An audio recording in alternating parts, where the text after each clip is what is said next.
Hello, hi, and welcome to episode 2 of the PokeGirl Podcast, where we tell the stories of women in the competitive Pokemon community. Today, I have the honor of interviewing our wonderful guest, Ana Hoffman, aka Nhoff. Ana is a competitive Pokemon Go player who has also dabbled in the worlds of VGC and TCG, as well as appeared as a commentator and an analyst for Silph Road. Ana, how are you doing today? I'm doing great. It's an honor to be involved with this, and very excited to chat with you, Emmy, tonight.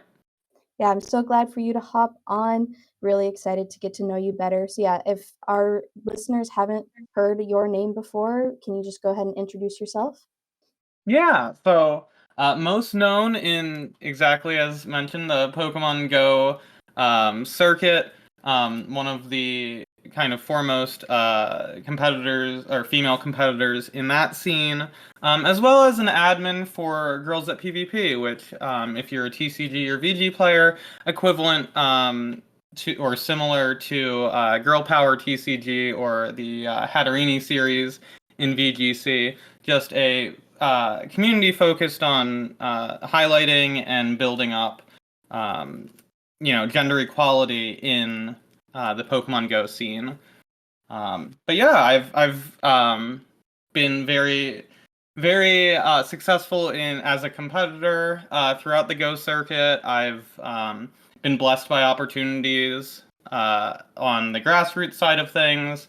Even have been able to write articles for Pokemon's website, and it's just been really great to be involved in the Pokemon community at a high level. That is so cool. I actually didn't know that fun fact about you writing for the Pokemon website. That's really awesome. Yeah, it's very cool stuff. Well, as I'm sure our listeners would say, it's really nice to meet you. And it's actually nice to, I think we've briefly talked at maybe one regional before, but it's nice to finally spend time chatting with you. So, yeah, I'm going to go ahead and dive right into some questions about you yourself. So, can you share a bit about where you grew up and how it shaped who you are today? Yeah, so I am from the southeastern part of Pennsylvania, so right around Philadelphia area. Born and raised. Wound up moving up to Boston during the pandemic, and that's where I'm situated up now, right in the greater Boston area. But um, growing up in the Philly area was just really impactful towards me being active. So I was a cross country runner in middle and high school. Like, very much enjoy nature, and that area is just very has a lot of state parks, has a lot of good weather season wise, comparatively to somewhere like Boston where we get a lot more snow. And when Pokemon Go released, like, obviously that is a very active outside game, so that kind of uh, very seamlessly pushed me towards really enjoying it. Obviously, being a Pokemon fan my entire life as well, or rather, from first interacting with the franchise until today, was just very seamless of a step. That's so awesome. My mom actually lives in Pennsylvania, so I was out your way back in February visiting her, but she's in it's like State College area, so is that more central, I think? Um, Yeah, that's central. Yeah, Penn State. Know plenty of people from my high school and just friends throughout childhood that wound up going to Penn State, and very good area as well.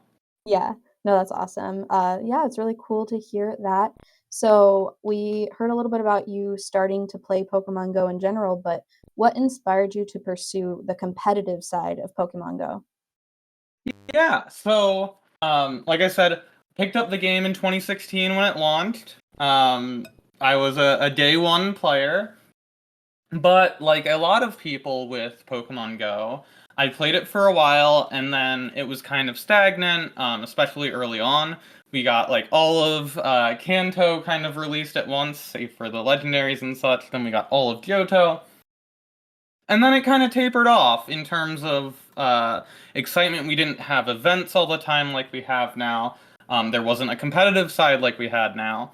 So I played it for a bit, leading up to and during rather college, and then stopped playing about a year and a half into it, and then took a break and wound up moving with my partner at the time to Philadelphia proper. Um, and realized, as anyone that's played Pokemon Go will know, a city is much more conducive to having a successful playing experience than the suburbs. There's many more spawns, there's a larger density of Pokestops. So I was like, oh, like I should re-download this game. And I decided at that point, like, if I'm going to start playing it again, I really want to like dive head first. There had been a few things that had been released since then or had been like intensified since then. So like raids were a lot more complex, and PvP had been introduced. And I said, okay, I want to learn everything I can about PvP.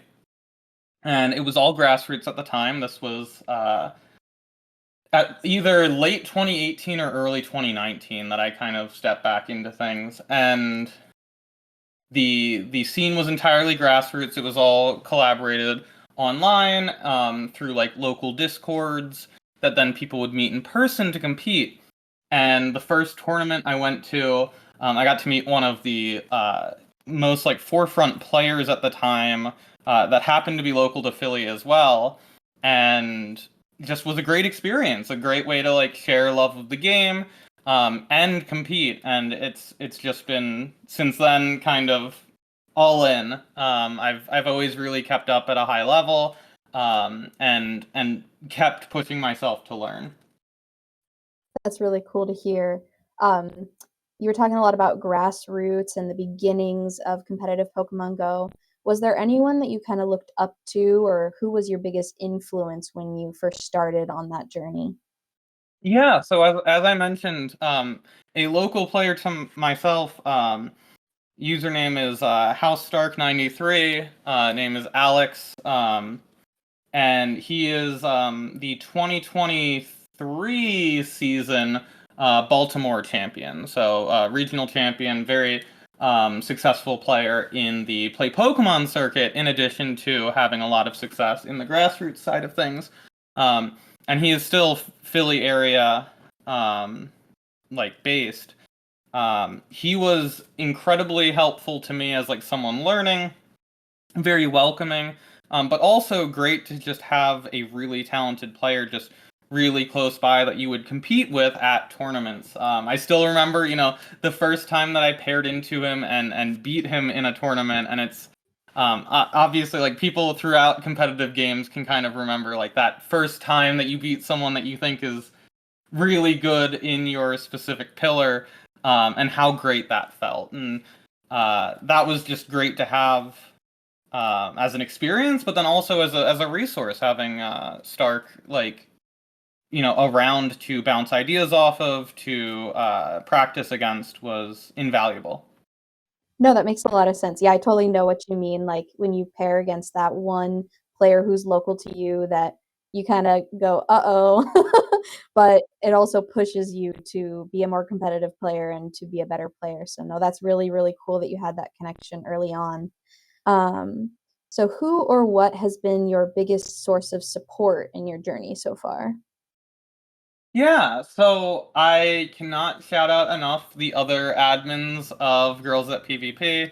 Um, we have an amazing group, both of current admins and previous admins that, have either stepped away from the game, have, stepped down their responsibilities, however it may be. Just really, really all do an amazing job of helping build up the scene and helping build up, gender equality in the scene. Uh, Further than that, as a transgender woman, like Pokemon Go definitely does not have the community, or rather the size of community of transgender players that Pokemon TCG has, that Pokemon VG has either. I think that's kind of like in order, like TCG, having started to play it more and more this season, just seeing how many other trans players there are is amazing. And Go has a much smaller population, but it is a very tight-knit group, and I'm very blessed to be involved with the other players that I am. And if I'm ever to talk about support that I've had along the way, um, all of Girls at PvP absolutely have been there for me, but especially the other trans players in the scene have been invaluable in, keeping me committed to the game and to the community that I am. That's so good to hear. That's very sweet. I'm glad that you're able to find that, although small but tight-knit community, like you were saying. Have you faced any unexpected challenges in the competitive side of Pokemon Go in your journey so far? Yeah, so I mean, very kind of in line with that previous question, like I have absolutely, I think you're gonna see a common theme in a podcast focused on like women competitors and personalities throughout competitive Pokemon. It is a competitive gaming scene. I have definitely had both on a more day-to-day sense, but also in fairly focused extremes witnessed, misogyny, transphobia, um, and it's tough. It's very tough, and it's something that I'm sure any woman prevalent in a scene like this can relate to. It's not something that we ever, paint the entire community as bad for. That would be ridiculous. But have had issues with. And it is difficult at times recognizing, that men don't have to go through this, or that especially, cisgender, heterosexual men don't have to go through these specific issues, and have these, points of contention from community members. I've had two kind of like very um, difficult moments with this in the community. Um, and to not overly dwell on negatives, what it has reinforced to me is that support is that benefit. So actually the first instance of just negative community sentiment kind of pronounced over a longer period of time. What Girls at PvP actually came together and did was created a effectively like a gift package for me of support of um, an entire like book of notes from members of the server that wanted to show their support through recognizing that um, was going through a not so great time through these things directly after a not so great regional event. And that is ultimately like what shined through more. So like absolutely have had unexpected challenges, and in both instances like have taken it as a good sign to like reassess burnout, to maybe divest into the other games. So that's actually why I've been playing TCG so much this season, is like if I'm not a huge fan of how things are going in Go, I say, how can I, explore other aspects of the franchise? And that's been a blessing in itself, getting to know people like yourself, getting to know other wonderful women in the other scenes.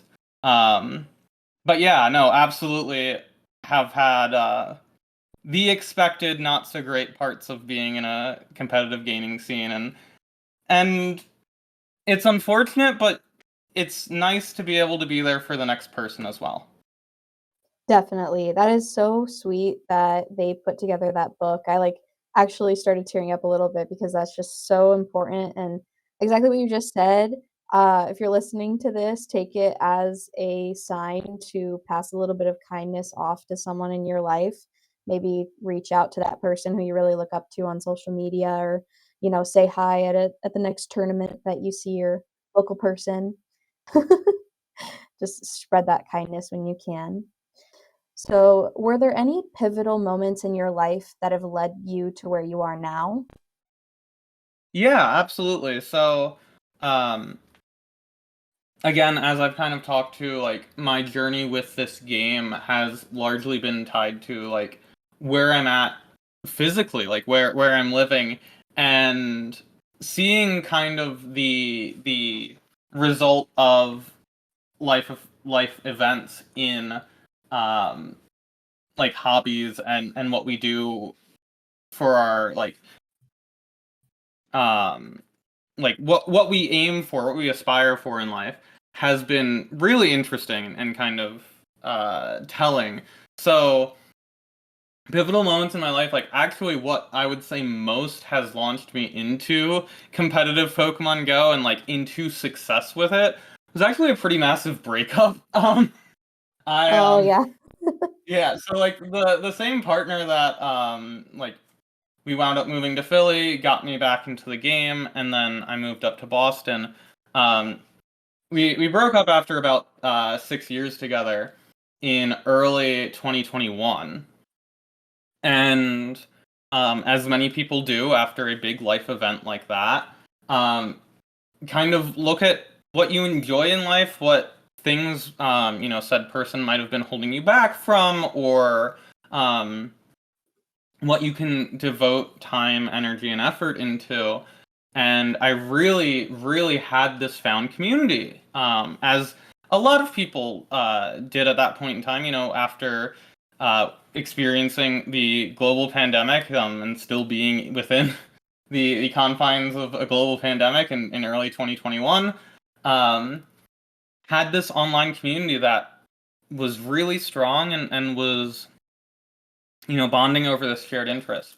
And seeing how that has then led me to opportunity of like being successful in the scene, um, being able to do amazing things. So, for instance, uh, 2022 after NAIC, that was also after the Supreme Court Roe v. Wade ruling, got involved with quite a few people in the community to put together a very, very significant fundraiser for Planned Parenthood, and like finding community through that, through Girls at PvP, and through like the crossing over of different pillars of competitive Pokemon, have just been huge into like recognizing what I want from life, what I want in terms of helping others out, but also in having this third space of it being a digital space, but a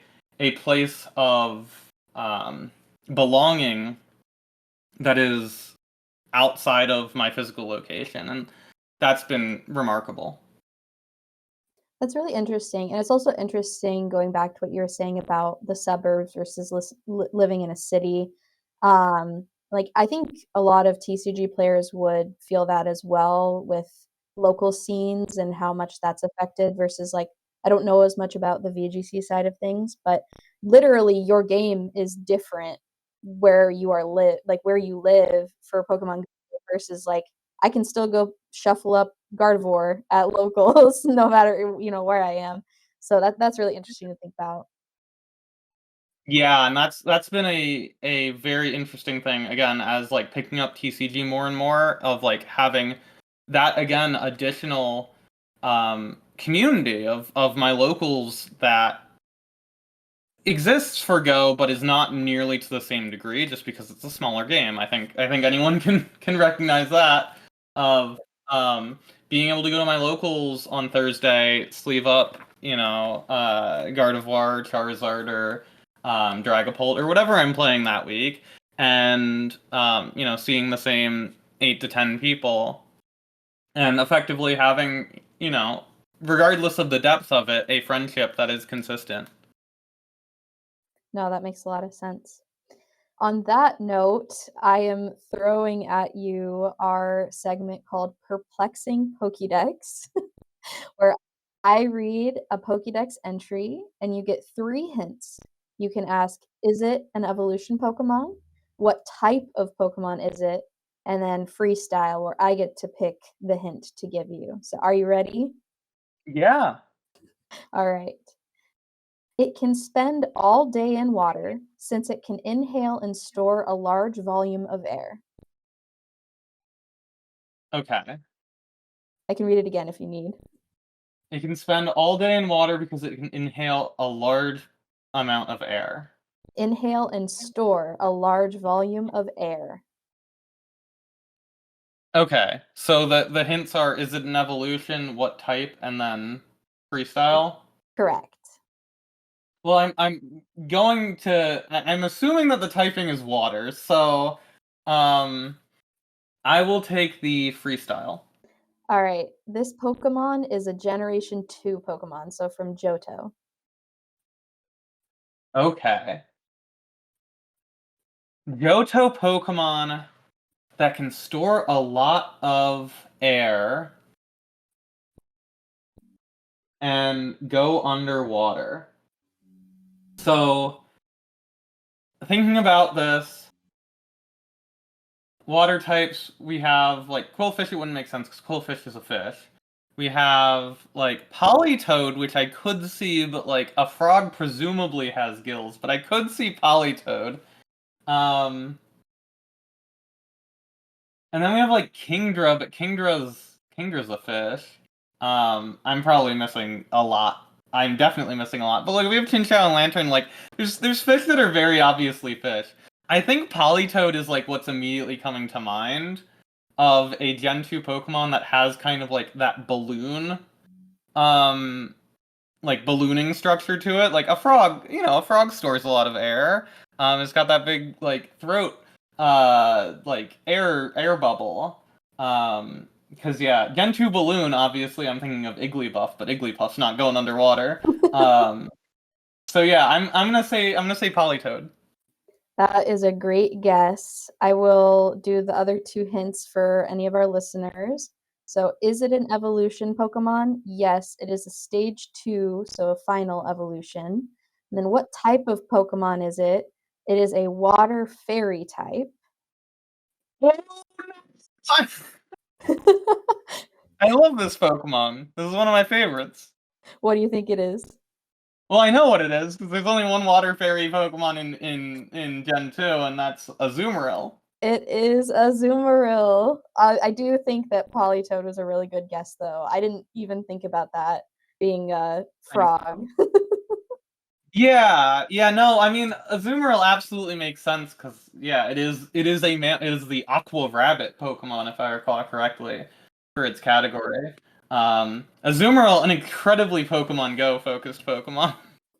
That's the large reason why I picked it because the only times that I've ever tuned into competitive Pokemon Go, I swear Azumarill has been on the screen. Yeah, love Azumarill. We can switch back to the main thing now. So you've mentioned Girls That PvP as a huge source of support for you throughout the years, and you've given back to the community through your moderating for Girls That PvP. So, can you introduce Girls That PvP to our listeners who haven't heard of the organization or your mission before? Yeah, of course. So Girls at PvP is a Discord server, and a space on other socials, kind of focused on directing to that community, focused on gender equality in competitive Pokemon Go, in giving a safe space for members of marginalized genders to be able to chat with other like-minded people, to focus on how they can better be competitors, how they can better be content creators, however it may be, and just have that space to not have to worry so much about external pressures like misogyny, like homophobia or transphobia, whether intentional or just kind of societal, and to operate as a safe space for those members. That's really awesome. How did you like individually get started with Girls That PvP?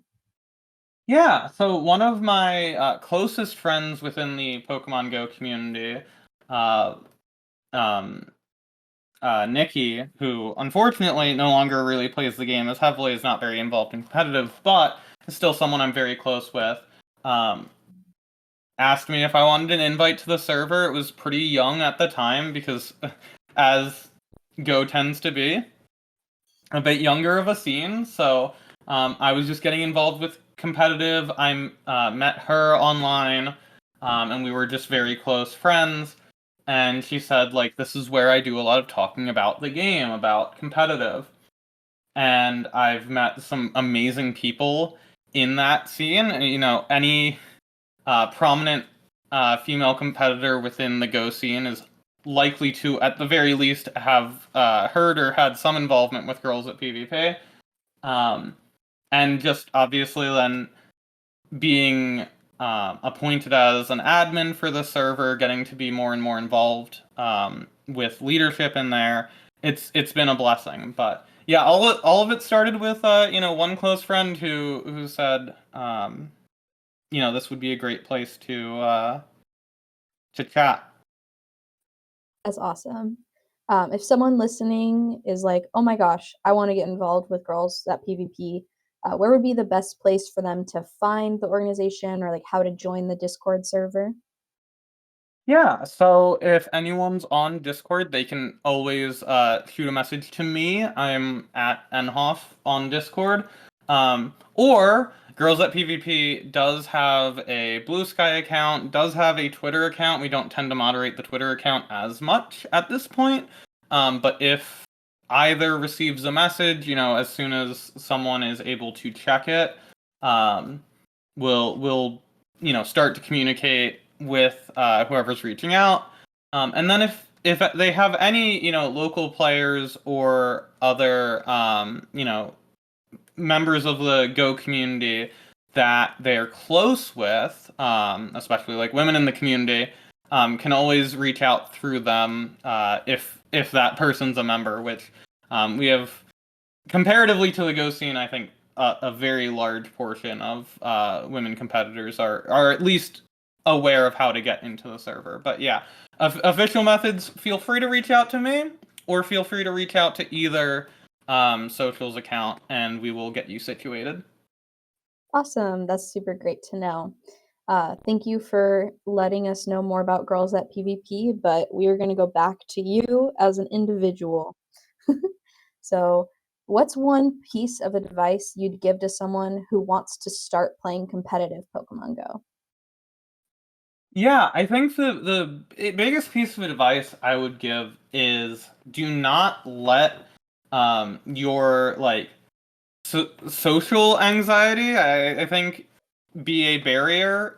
Is one of the things I see most is players who are saying like, oh, I want to compete in some of these online tournaments, but I don't think I'm good enough to do that. And that's actually something I've seen on the TCG side as well. Is just the other day we were at locals and there was registration for a major tournament coming up, and someone was saying, oh, well, I don't think I'm good enough to do a regional or to do an IC yet.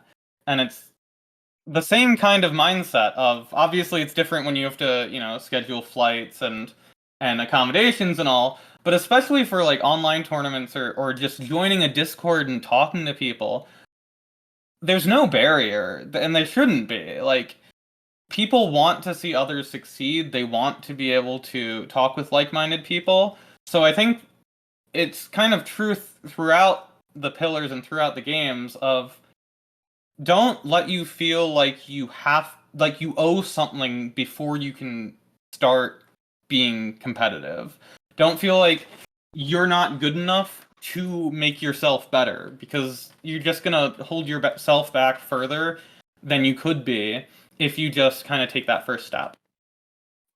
No, that's fantastic advice. Yeah, don't be your own, worst enemy. Don't let yourself stop before you even start. That makes a lot of sense. So when you're competing, how do you manage high pressure situations, especially at those major tournaments?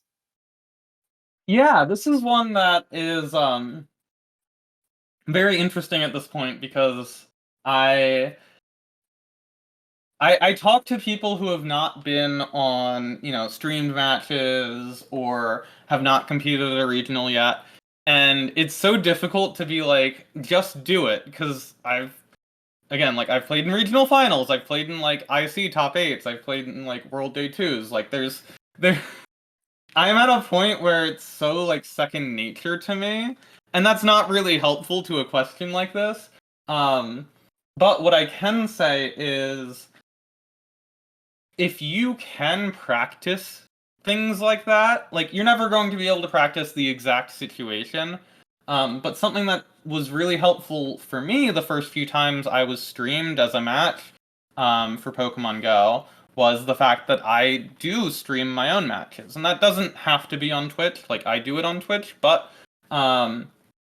if you just like act like you're going to, whether it's like streaming a match to friends or whatever it may be, like that slowly is a way to work off the nerves. And the same is true on like just competing in major tournaments. Like going to locals beforehand is a really great way to at least know how you're gonna operate in a similar environment. And that's like ultimately all you really can do. I mean, there's other things like I'll wear like earbuds, or if I'm like on my stream match, I'll ask them to like put white noise into the headset, or I guess they always do that, but like they'll play like the music from the game in the headset, and I have my certain like stims and etc. to like handle stress. But ultimately, what's been most useful is again just like repetitions of it, and kind of seeing what will stress me out and making sure that I'm as prepared for that as I can be. No, that makes a lot of sense, and it's kind of tough. I know what you mean by you just have to experience it to like even know what it feels like. I'm sure a lot of competitors have, if you have been streamed at like a locals or like a larger league cup for TCG, for example, that feeling of being on that stream at locals is probably kind of scary, but then you get used to it, and then it's like, okay, now I'm on the big stage. Like I've only been on one stream match, but I was terrified. I mean, I've been on stream like a few times, but just that one stream match was terrifying. But now I know what to expect, right? The unknown is like the scary part of it, I think. Yeah, and I mean, I can say if it's any consolation to someone listening, like it still gets me. Um, Again, like I was my first okay, so my first ever um like major tournament for Pokemon was NAIC 2022, because that was the first season that Go was in the regular circuit. And my first match ever, I was put on stream at an IC. Oh Um, my gosh. because oh yeah, well, because it was I will say production does an amazing job for Go of highlighting the female players in the scene, and like complete props to the player wranglers, to who are the people making the decisions to highlight who they do, because it's just something that I'm very happy for, and we regularly see people in the community just very glad to see female players highlighted. So yeah, my first match ever, I was on the stream at an IC, and then a few tournaments later, I was in all of day 2 up until then the grand finals. That was Peoria Regionals the 23 season. But then that year at NAIC, I made top 8, and like those nerves were still there, because it's just like an extra level of I am in day 2 of an IC, like being on stream repeatedly. And yeah, I had been on stream previous times, but the nerves were so much more there. And then in Hawaii, I made day 2 of Worlds and was on a streamed match. And you're so like I've been on probably streamed matches like going on double digits times at this point, just because Go is able to stream a lot more matches, and I've been successful in enough tournaments. But still being on stream for Worlds, like I had goosebumps. I could not like I wound up fortunately winning the match that I was streamed, and I could not think straight. Um standing up and everything. So like, as much as it might seem like certain people have it together and are able to handle those high pressure situations, know that there is always going to be a level of faking it, I guess is the right way to say it, that you are not alone in having these feelings, and even the person that you think, again, in TCG and VG, wherever, is calm, cool, collected, they've had those moments that put them on edge, and it happens. Oh, 100%. I mean, off the top of my head, I can think of examples for both VGC and TCG of, Wolfie, we saw his hands literally go numb on stream at Worlds, right? Because he was in so much pressure, really feeling it. And then pretty recently, not the most recent regional champion for TCG, but Henry Chow's hands, like as he realized he had game, just like Right. trembling and like reaching for the deck, Yeah, putting out all So 7 cards from research and deciding how he's gonna play it out. exactly, yeah. So it definitely gets to everyone, and the more you play, the more you're going to be in situations like that. Just push yourself and don't be hard on yourself if you do. Your hands are trembling on stream. I'm sure mine were. Mhm. Absolutely. All right. So what's the most underrated skill that players should develop? Yeah, we're kind of on a theme here because I do think it is mental, and like putting yourself in as high stress like situations as possible, and knowing how to maintain your mental in those situations is huge. And actually something that's been big for me in that sense has been therapy. Like therapy not at all like focused on competitive. I know that sports therapists exist. Um but like leading up to Worlds this past year, like was seeing a therapist just for, being like through some complex post-traumatic stress disorder, through various aspects of life, and having mental exercises that help my mental fortitude were huge in being able to just compete at a high level. Worlds was very interesting because it's one of the worst, like, it feels weird to say I put together a bad team for Worlds, but it's one of the worst teams that I've put together. I did a all Alolan Pokemon, like very fitting for Hawaii Worlds. Um, and I was focused on just having fun with it. And I wound up performing incredibly well, and it was because of how even-keeled I could be. Obviously, there are tons of skills that you can hone as a player throughout games. In Go, there's a lot of focus on being able to count moves, being able to time your charge moves properly, Mhm. because the amount of factors that you have in a game that you can control as much as possible are just going to help you succeed in the game. And it's, again, in TCG, things like sequencing properly, things like resource management are so important.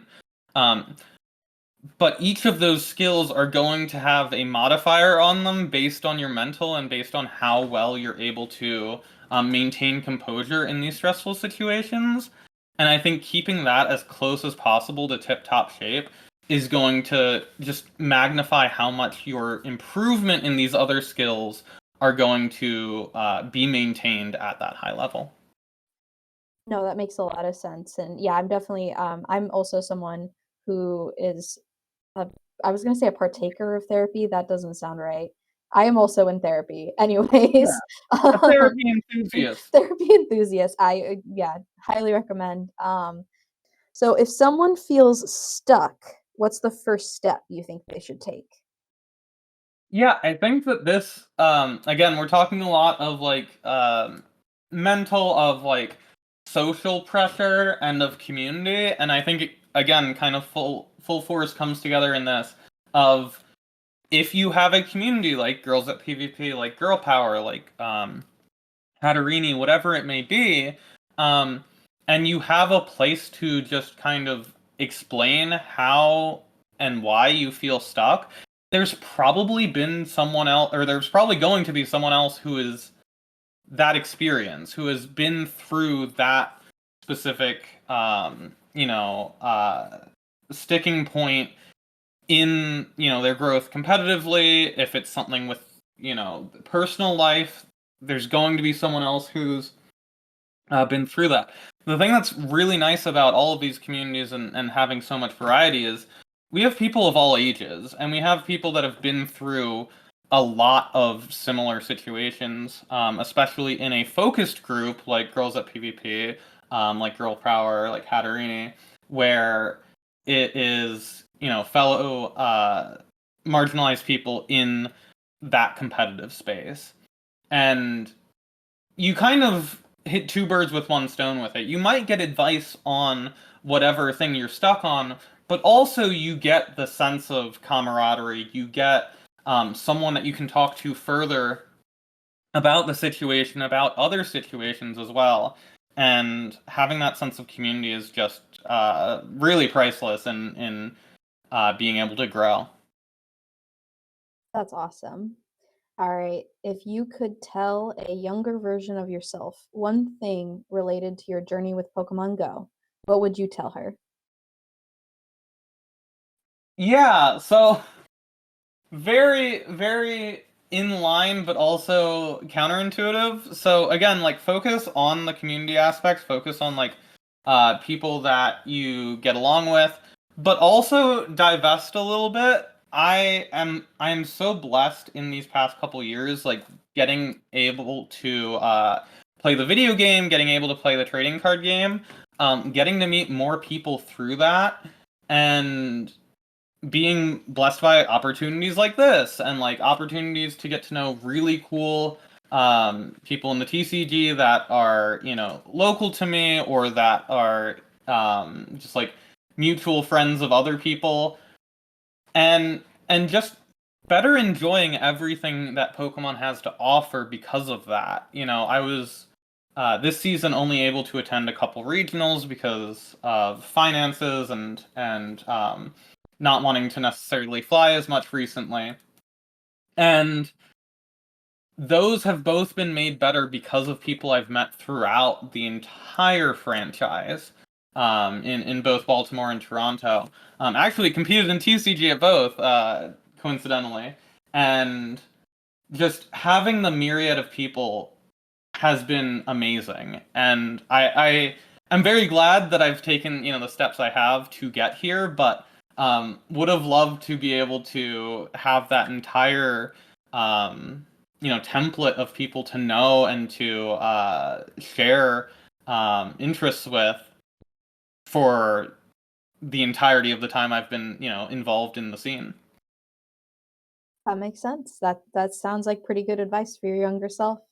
Um, is there anything that we left on the table that you want to bring up? Any last questions or anything? I don't think so. I wanted to say I really do appreciate obviously being invited onto this, but also that you're doing this. Like, this is a really cool project, and I'm really excited to see how, it continues, and what it does for, highlighting women in the scene. I think it's really cool. Oh, thank you so much. That's really kind. I'm really excited to be finally doing this project. It's something I've been wanting to do for probably at least a year now, but finally actually putting together. So, but enough on that. Please self promo, give us your projects, your social media accounts. Let us know where to find you. Yeah, so I am Nhoff um, on Discord and on Blue Sky. So it's at nhoff.bsky.social, I believe, on Blue Sky. On Twitter, I don't quite use that as much at this point, but I am at Goddess Nhoff. That's actually an interesting story in itself. That's like a Pokemon Go history lesson thing of like that's an earned title, but that's a different story for a different time. And then on Twitch, you can find me at NA That's actually from when I used to play League of Legends, so I was the North America server. But NA Hoff on Twitch. I usually stream Pokemon Go as that's my main game, but I have done a bit of TCG Live now and then as well. But definitely feel free to find me anywhere. And again, cannot shout enough, Girls at PvP. Can find us on Blue Sky or on Twitter, and then join the Discord if you are interested. That is so awesome. Thank you so much for telling us where to find you. So thank you so much for tuning in to the second episode of the PokeGirl Podcast. And remember, if you haven't heard it today, you are important, you are loved, and I'm glad you're here. Until next time.